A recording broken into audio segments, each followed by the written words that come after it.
Hörmətli görürmənlər, bugünkü dərsimizdə çaş aqırış və onu keçiktiriş, çaşını yaxşı ozuqlandırış haqqında toxtalıb ötümüz. Çaş bədəndəki səvda xilətinin sırtıdakı ifadəsi yoki olmasa bunun axırqı nəticəsi sübtida tırnaq və başqa çaş saqal, kirpik qatarlıqlar bilan birlə bədenimizdeki zinneti şundaqla tibbi cəhətini qılıb etqan vaxtıda səvda xilətinin bir işləb çıxırılması nəticəsi bulup hesaplandı. Çaşның özü bizge körkemlik, güzellik ve yarışımlık beriş bilen birlə o bir hesapta bizdeki diagnoz koyuşumuz için bizge berildiğin bir material yoki signal hesaplandı. Tibbi xadimlar bir kişinin çaç uzunluğu, şekli, rengi, quyuqlığı qatarlıqlar qarab şu kişinin salametliğine məlum derecede baha bereleydi. Bulupmu Uyghur tibabet marifida qadimdan buyan sırtqı görünüşüge qarab diagnoz qoyuş cəhətlərdə başqa tibbi sahalara qaragan vaxtıda üstünlükке ega. Bugünkü dersimiz asasen çaş aqırış ve bununki bedenlik sebepleri, ifadeleri ve psikikimizga gösterdiğin tesirleri hakkında bulmakçı. Çaç aqırışta dəsləbdiki aqırış rayını iki taraftan başlanışta veya aldı taraftan veya ki oturdan başlanğanda bularınki her birisininki özüge xas mənisi buludu. İki taraftan çaç aqarğanda asasen bu kişininki cigiri ve öte teşip, qini quyuqlaşıp quruq sıxniki tez iş beriyotganligini gösterdi. İki taraftan aqırış ta saqalının aqırış bilen teng nisbette mevcut buludu. Aldı taraftan aqargan bolsa bu kişininki jigiri sığış bilen birlə yürükininki quyuq, eğir qanını bir taraf qilish iqtidarının acizlashayotganligi bilen münasebetlik.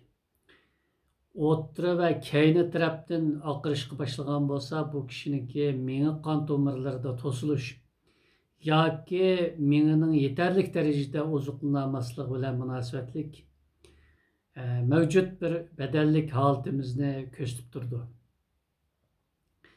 Biz asas sebepni keyniga ep koyduk. Çünkü bütün aqırışlarınki asas sebebi qanның quyuq buluşu, qandaki oksigen miqdarının azayıp ketişinden ibaret. Elbette hem kesellik birli sebepten kep çıkmağındaki çaşının aqırışınki nurgun ictimai, iqtisadi, siyasi, bedellik sebepler buludu. Muşunun içinde asasen çaş aqırışınki asaslık sebebi qanның quyuqlaşışından ibaret. Qanның quyuqlaşışı için aldı bilen öt tosuluşu, ciger kızışı, ciger ve böreknin tasqaş, tazlaş iqtidarının tüvellişip bedende zəhərinin köpeyişi, qılsıman tomirlarda tosalgı şekillenişi lazım ki bu şartlar ada bolğan vaxtıda qan pakiz olmagan buldu. Qan kuvvetsiz bolğan buldu. Qanda əxlət köpeyip, paylık terkipler azayıp, bedenimiz asta zəhərləniyotqan buludu. Biz dersimizden başında sözləb ötkünümüzdək 4 xilətnin içindeki səvda xiləti, bulması bulmaydıgan xilət bolsumu, lekin başqa xilətlarınki küyüşüdən, buzuluşdan ahirki basqıçıda səvda buludu deb tibabet kitaplarda davamlıq görüp durumuz. Demek qan quyulup, əxlət köpeygan vaxtıda bedende sevda maddesi yani süpetsiz g'ayri tabiiy savdo moddasi ko'payganligi uchun badanda har turli qerish, ko'nrash, buzilish, chekinish alomatlari zohir bo'lib turdi. Buning ichida choch oqirishmi mana mushu chekinish, qerish va buzilishning bir ifodasi hisoblanadi. Demak, bütün mushu jarayonlarni, yuqorqi bayonlarni yug'urib kelgan vaqtida choch oqirishning asosiy sababchisi qon quyuqlashgan ekan. Qonning buzilganligidan bo'lgan ekan. Bu hukm aniqlashgandan keyin biz naqadar quyuq, buzuq, nachar qonni iste'mol qilayotganligimizni bir yandan farq etalaymiz. Chunki mushu 30 yoshdan oshgandan keyin chechi oqirishga boshlayotgan kishilarimiz asos nisbatni egallagan bo'lg'achqa bu darsimizni anglagan hamon o'ziga tatbiqlab tushunmay turolmaydi. Chochning oqirishi aslida 50 yoshdan boshlashi normal deb qaraymiz. Chunki hazm qilishninki qiyinlashishi, ya'ni hazm qilish degan ishtahol emas. Uning kirim bilan chiqimni tampon tutolmasligi hazmning yaxshi yomon bo'lishini belgilaydigan alomat. 50 yoshdan keyin o't, uchay, jigar, o't, tal, oshqozon bu shu hazmga oid asos a'zolarning funksiyasi ojizlashga boshlagandan keyin zaharninki badandan haydab chiqarilishi qiyinlashib, bu o'shiqcha va ziyonli moddalar qonga aralashib, bütün organizmlarga xuddi mayslar süzük su içmey, sho'r suv kirib ketsa qurib mangandek bu quyuq nachar qonmi xuddi zaharga, xuddi bu ziyonliq va buzuq vaqt o'tgan ozuqliqqa o'xshash a'zolarimizni, hujayralarimizni zaharlab, ularning xizmatini qiyinlashtirib, badanda axlatni ko'paytganligi uchun a'zolarimiz buruqtirmalikqa, buzilishga qarab mangadi. Chochning oqirishi chochning buzilganligi emas, bütün bedenimizdeki bulupmu jigar, yurak ve börekniki qiyin kunga qolganligini ko'rsatadigan alomatlar hisoblanadi. Shuning uchun choch oqirishning naqadar ziyonli, buzuq, keraksiz, quyuq moddalardan maydonga kelganligini bugun mushahada texmo aniq tushunib oldik. Endi qanday qilgan vaqtida choch oqirishni kechiktirgil bo'ldi,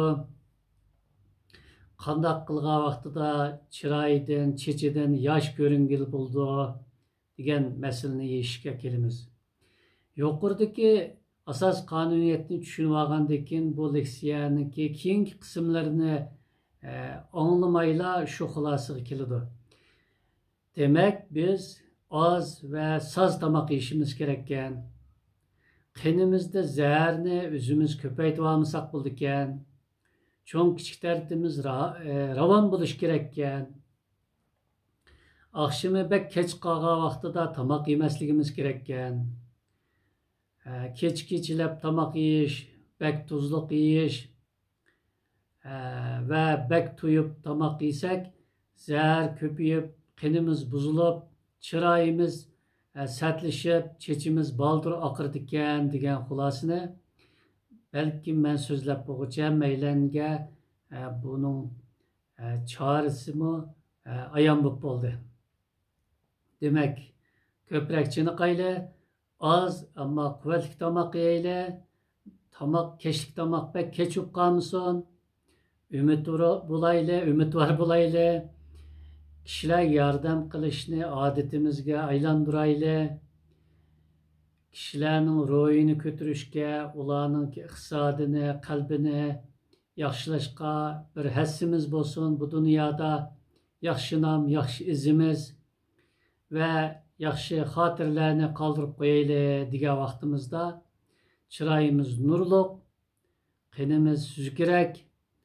keyfiyatimiz üstürek, beden eğirliğimiz muvaffaq, hem zihnimiz ötkür buludu.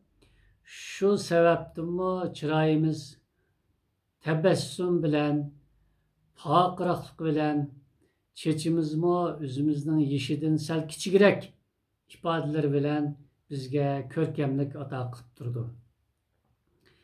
Yeşiden çoğun körüngen, çaç sakalları baldır akagan, baldır tökülgen, bu vaziyet bizge çokum agalandırış ve çüç düş rolünü berişi lazım. Biz çokum hatalıklarımız bilen, yaman oy hiyallarımız bilen, çigiş idevi haletlerimiz bilen, koyuq, eğir, buzulgan, vakt ötken qallarımız bilen özümüzne kıyınğallığımız üçün çırayımız buzulup, çeçimiz, sakalımız baldır akırıp, düşüp, yüz gözümüz mu nursuz, hargın, ruhsuz, düşkün, intikamçı, nefretten yırak bulanmaydıgan her zaman kişilerge, cemiyetke karşı bir psikikiga çöküp kalıdığan, özümüzün kuşallığını fakatla özümüzdeki amallık için köpçülükninki amallığını tegiş ötüdüğan, halgamısındaki yırak kelgüsü hatırcemligini buzuş arkalık özüne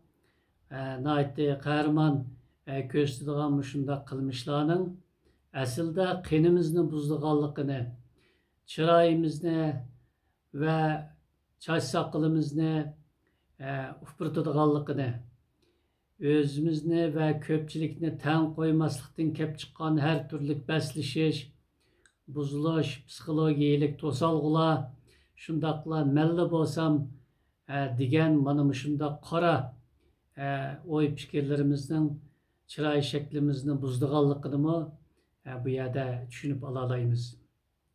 Ahırda hemimizge az ve saz damak, ümit var ve töhp koşuş royu, şundakla çini kışkı mayıl, yaşaşını süydüğün, yaş tişki sebep bizdeydiğin, şundakla bir neç til, bir neç texniki biliş arqılıq, xalqның halını yaxşılaşqa atlandığın, mana şundak bedendin, roydun, sağlam, toğra adamlarını köpeytişke, hemmimizge kiçikine bir tavsiyem ve çakırgın boğay.